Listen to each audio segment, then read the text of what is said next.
Welcome to Prince Jordan House. Exercise number 111, Sir Kailash Chandra. 100 words a minute, total 1000 words. Be ready? Start. Then, sir, reference was made to some audit report. That is how the lady member started. She said that the defense ministry was not doing its job quite well. There was over provisioning, there were lapses, and so on and so forth. She also said that the money, which could have been spent for very many beneficial projects, was locked up in the defense estimates and was ultimately given back. Now, as a matter of curiosity, I think the House ought to know that these comments were made mostly on the audit report, which dealt with the accounts of 2003-4, namely 2 years back, and which dealt with many cases which arose in the year 2000, 2001 and 2002 when conditions were not normal. We were then just recovering from the effect of the Indo-Pak War, and these cases of over-provisioning came up before the audit. Now, these are the points which have been raised in this audit report.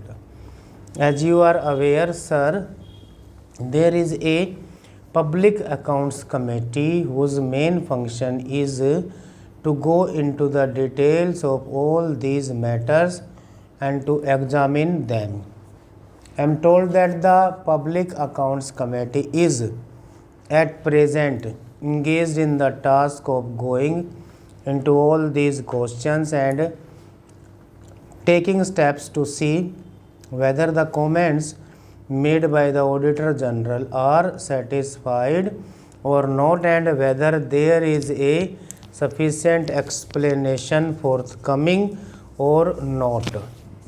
The Public Accounts Committee has also got to devise the steps so that those irregularities should not occur and there should be no over provisioning.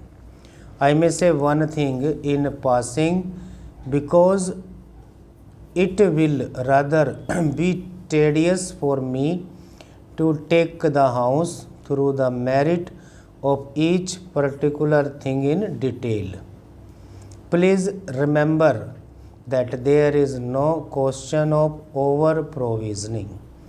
Whenever an estimate is made, the Finance Ministry takes very great care to see that there is no over provisioning.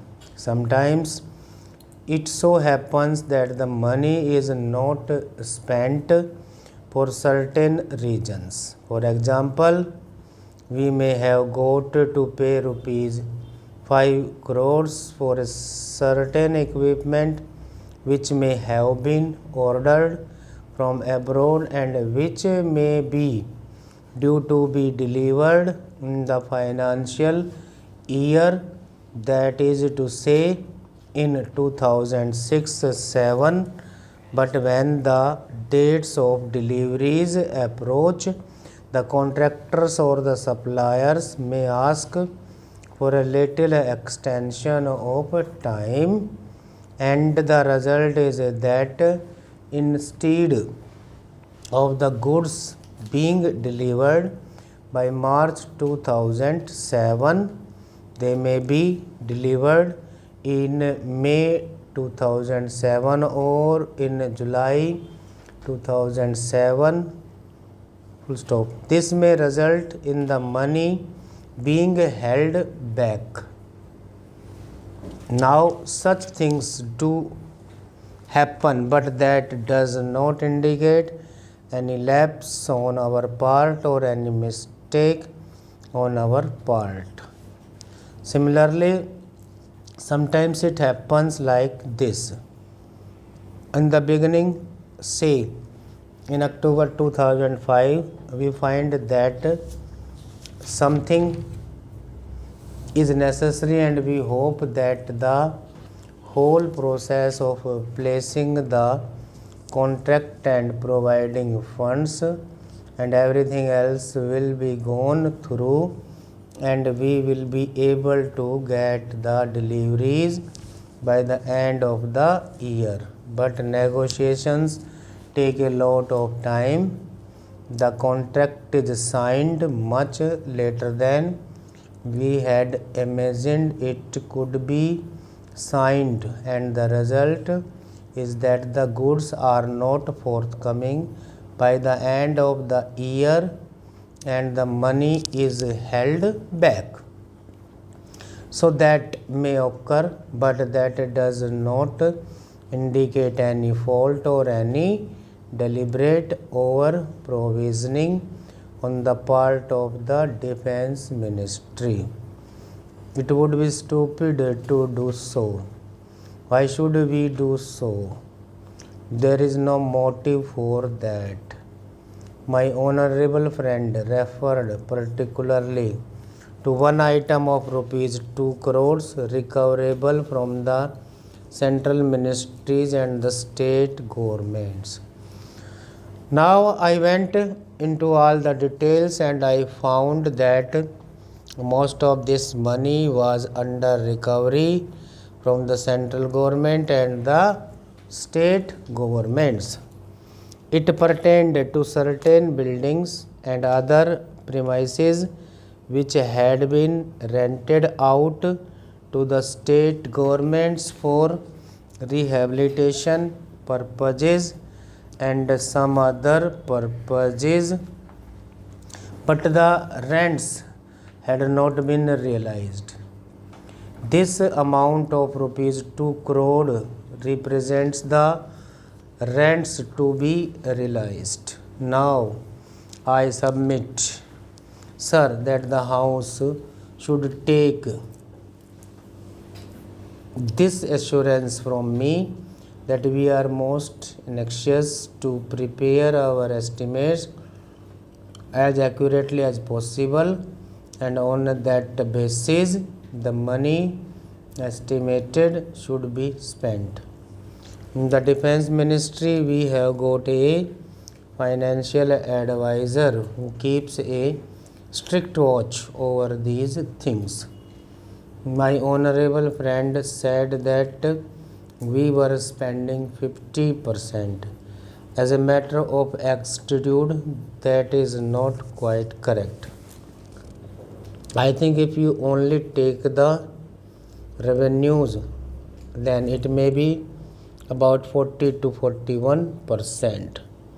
But that makes no difference, because if any necessity arises, I am sure that Parliament would provide all the necessary funds.